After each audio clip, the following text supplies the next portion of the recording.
एक काफ़ी हरे भरे जंगल में एक कोमल चिड़िया और रानी कौवी रहते थे। कोमल चिड़िया और रानी कौवी आपस में बहुत ही अच्छे दोस्त थे। रानी कौवी और कोमल चिड़िया, उनकी दोस्ती पूरे जंगल की एक मिसाल थी, क्योंकि उनके जैसे दोस्ती किसी की भी नहीं थी। कोमल चिड़िया की एक बेटी पिंकी चिड़िया थी, वहीं रानी कौवी की भी एक बेटी थी। कोमल चिड़िया की बेटी और रानी कौवी की बेटी आपस में दोनों बहुत अच्छी दोस्त थी। मेरी कौवी बहन, कल आपने हम सब के लिए दाना ढूंढा था, आज मेरी बारी है। आज मैं आप सब के लिए दाना ढूंढ कर लाती हूँ और फिर हम सब मिलकर दाना खाएंगे। ठीक है कोमल चिड़िया, तुम जाओ, मैं तुम्हारी बेटी पिंकी चिड़िया का बहुत अच्छे से ध्यान रखूंगी। फिर कोमल चिड़िया दाना जमा करने के लिए चली जाती है। कोमल चिड़िया आसपास की जगह पर बहुत ही ज़्यादा दाना ढूंढती है, लेकिन कोमल चिड़िया को कहीं पर भी कोई दाना दिखाई नहीं देता। कोमल चिड़िया बहुत ही ज़्यादा चिंतित हो जाती है और कहती है, अरे आज तो दाना मिल ही नहीं रहा, लगता है मुझे इस जंगल से बाहर जाना होगा। जंगल में तो दाना कहीं पर भी नहीं मिल रहा। इस जंगल से बाहर जाती हूँ और वहाँ जाकर दाना ढूंढती हूँ, शायद मुझे वहाँ से दाना मिल जाए। ऐसा सोचकर कोमल चिड़िया जंगल के बाहर जाने लगती है। कोमल चिड़िया दाना ढूंढते ढूंढते चीलों के इलाके में आ जाती है।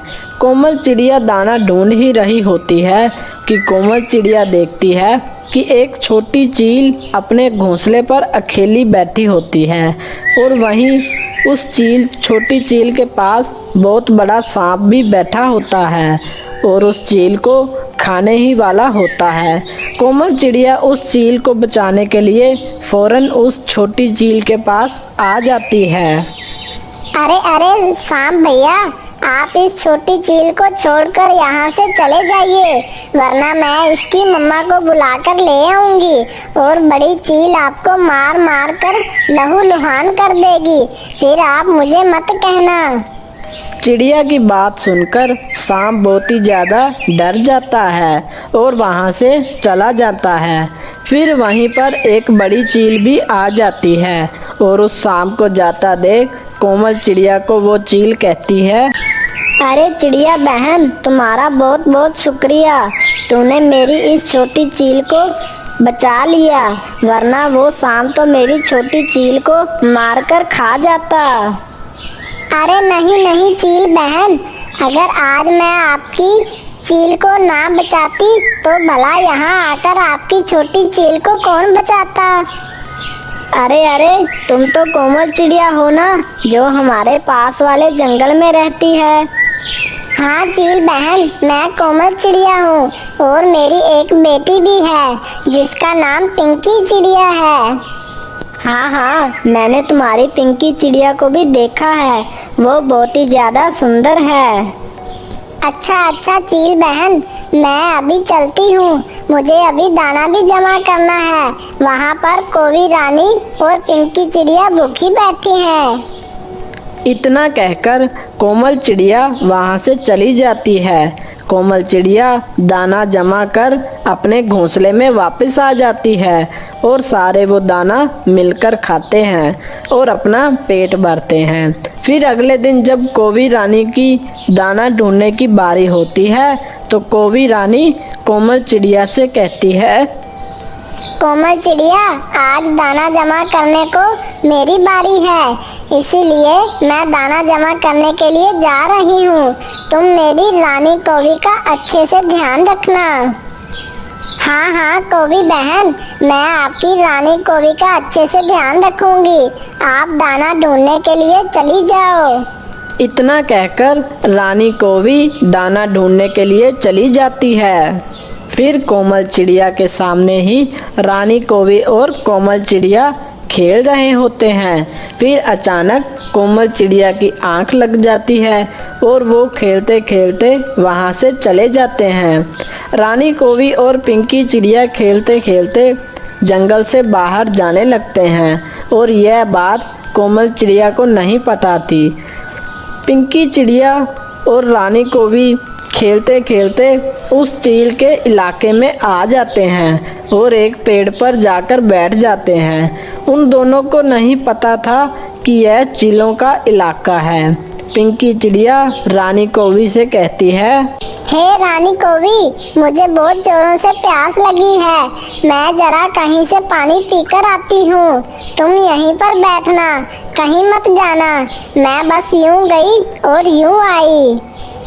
इतना कहकर पिंकी चिड़िया पानी पीने के लिए चली जाती है और रानी कौवी वहीं पर बैठकर उसके आने का इंतज़ार करने लगती है। तो सामने से एक चील आने लगती है। चील की नज़र उस रानी कौवी पर पड़ती है तो कहती है, अरे वाह, छोटी कौवी यहाँ पर किसने छोड़ी है? लगता है मुझे शिकार ढूंढने के लिए जरूरत ही नहीं आज।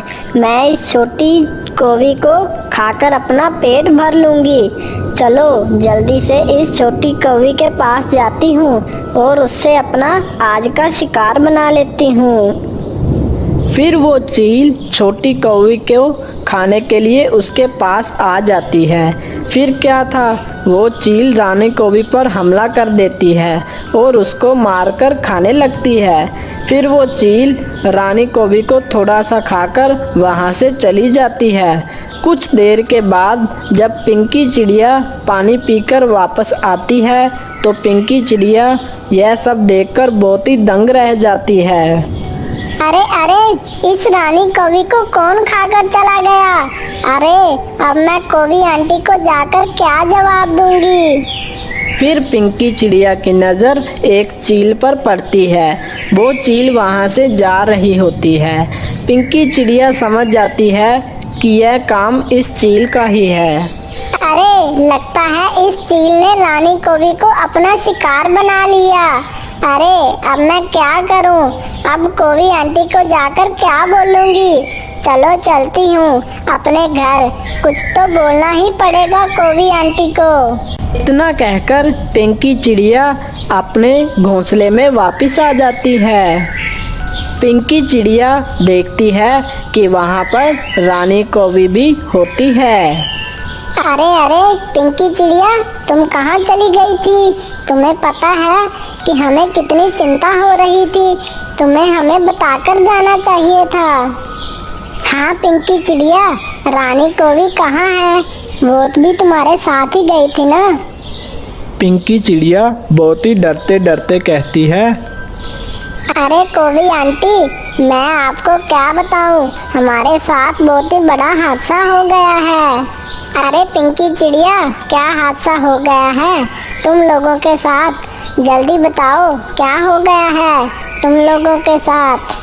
फिर पिंकी चिड़िया सारी बातें रानी कौवी को बता देती है, मानो रानी कौवी के पैरों तले जमीन ही खिसक गई हो। अरे कोमल चिड़िया, यह पिंकी चिड़िया क्या कह रही है? मैं तुम्हारी जिम्मेवारी पर अपनी रानी कौवी को छोड़कर गई थी और देखो यह सब क्या हो गया। कौवी बहन, इसमें मेरी कोई भी गलती नहीं है। मेरी तो जरा सी आंख लग गई थी, फिर मुझे नहीं मालूम कि यह दोनों कब यहाँ से चले गए। रानी कौवी गुस्से में वहाँ से चली जाती है और आकर एक पेड़ पर बैठ जाती है और बहुत ही ज़्यादा उदास हो जाती है।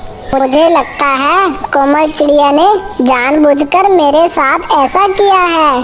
अब मैं इसकी पिंकी चिड़िया को भी नहीं छोड़ूंगी, इसको भी मैं किसी तरह मार ही डालूंगी।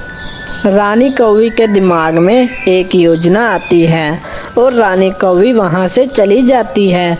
फिर अगले दिन कोमल चिड़िया के दाना ढूंढने की बारी होती है, इसलिए कोमल चिड़िया दाना ढूंढने चली जाती है। कोमल चिड़िया के जाते ही रानी कौवी पिंकी चिड़िया के पास आ जाती है। अरे पिंकी चिड़िया, कल तुम जिस जगह पर मेरी रानी कौवी को लेकर गई थी, मुझे भी तुम वहीं ले जाओ। मैं एक बार अपनी रानी कौवी को देखना चाहती हूँ। पिंकी चिड़िया रानी कौवी को उसी पेड़ पर ले आती है। जिस पेड़ पर उस रानी कौवी को उस चील ने खाया था। अरे पिंकी चिड़िया, उस चील ने मेरी रानो को इस पेड़ पर खाया था, तो अब मेरी रानो कहाँ चली गई? कौन मेरी रानो को यहाँ से ले गया? मुझे लगता है किसी ने मेरी रानी कौवी को इधर उधर फेंक दिया होगा। तुम यहीं बैठो, मैं जरा इधर उधर अपनी रानी कौवी को ढूंढ कर आती हूँ। फिर रानी कौवी पिंकी चिड़िया से बहाना बनाकर उस चील के पास जाने लगती है। रानी कौवी उस चील के पास आ जाती है और उस चील से कहती है, अरे चील बहन, मैं आज तुम्हारे लिए एक बहुत ही बढ़िया सा शिकार लाई हूँ। वो शिकार एक चिड़िया है। चलो तुम जल्दी से मेरे साथ चलो, मैं तुम्हें वो चिड़िया दे देती हूँ और आज तुम मजे ले ले कर उस चिड़िया को खाना। क्या कह रही हो कौवी? तुम मेरे लिए शिकार ढूंढ कर लाई हो? चलो चलती हूँ तुम्हारे साथ। कहाँ पर है वो चिड़िया? फिर रानी कौवी उस चील को अपने साथ ले जाती है और रानी चिड़िया उस चील को पिंकी चिड़िया के पास ले आती है। रानी कौवी कहती है, चील बहन, ये है तुम्हारा शिकार। मैंने तुम्हारे लिए यह चिड़िया ढूंढ कर रखी है। चलो जल्दी से अब तुम इस चिड़िया को खाकर अपना पेट भर लो। चिड़िया, तुम कोमल चिड़िया की बेटी हो ना? हाँ चील आंटी, आप बिल्कुल ठीक कह रही हो। अरे कोमल चिड़िया तो बहुत ही अच्छी है। उसने तो एक बार मेरी छोटी चील की जान भी बचाई थी। वो बहुत ज्यादा अच्छे दिल की है। ए कौवी, तुम कोमल चिड़िया की बेटी को मेरे पास क्यों लेकर आई हो? मैं कोमल चिड़िया की बेटी को क्यों खाऊं? वो तो मेरी बहुत अच्छी दोस्त है। अरे चील बहन, मुझे क्या पता था कि वे कोमल चिड़िया आपकी इतनी अच्छी दोस्त निकलेगी कि आप उसके लिए अपना यह शिकार भी छोड़ने को तैयार हैं। हाँ कौवी, मैं कोमल चिड़िया को बेटी को नहीं खाना चाहती। मुझे तो बहुत भूख भी लग रही है। एक काम करती हूँ, मैं आज का शिकार तुम्हें ही बना लेती हूँ और आज तुम्हें ही मार कर खा लेती हूँ। अरे नहीं चील आंटी, आप ऐसा मत करें। आप हमारी कौवी आंटी को माफ कर दें। ये आगे से ऐसा नहीं करेंगी। ठीक है चिड़िया, तुम कहती हो तो मैं इस कौवी को माफ कर देती हूँ। जाओ कौवी, मैंने तुम्हें माफ किया। फिर रानी कौवी बहुत ही ज्यादा शर्मिंदा हो जाती है और रानी कौवी को समझ आ जाती है कि कोमल चिड़िया के साथ बहुत ही गलत कर रही है। फिर पिंकी चिड़िया और रानी कौवी दोनों अपने घोंसले में वापस आ जाते हैं और रानी कौवी कोमल चिड़िया से माफ़ी मांग लेती है और कोमल चिड़िया रानी कौवी को माफ़ भी कर देती है। फिर कुछ दिन बीत जाते हैं और रानी कौवी के यहाँ एक कौवा होता है। अब तो रानी कौवी का घर फिर से हरा भरा हो जाता है। इसी तरह रानी कौवी और कोमल चिड़िया बहुत ही खुशी खुशी रहने लगते हैं। अगर आपको हमारी स्टोरी अच्छी लगी तो चैनल को सब्सक्राइब करना मत भूलिएगा।